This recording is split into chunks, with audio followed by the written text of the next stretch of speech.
د دنیا کائنات داسې دی لکه غار وي. ما او تاسو کردار اعمال داسې دي لکه غره کې اوازونه کوي. خو اوس سوچ وکړه څه کردار د که ښه دی ښه شونه درته راګرځي، نتیجه به یې ښه کسي، زندګي به د ښه وي. که کردار د بد دی سټپ بد خلی بیا یې دي سیلا یادته بده میلویږي. این جهان کوه است و فعل ما ندا.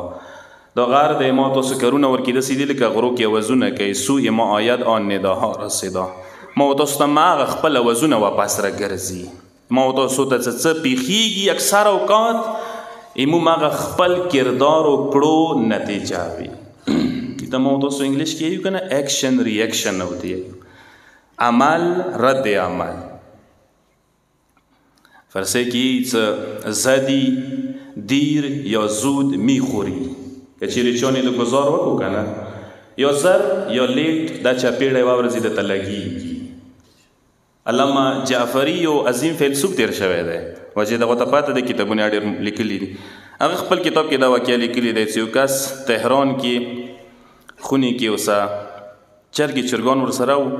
سبې ټایم یو چرګو به ډېر زیات یوه ورځ یې غږونه کول، خوب نه ارویښ کړی و، غوسه شو راپاڅېدو، چرګوی روانې و، ډېر کوشش یې وکړو څه غلی شي، اخري کې یو تیز پړاس یې ویر کړلو.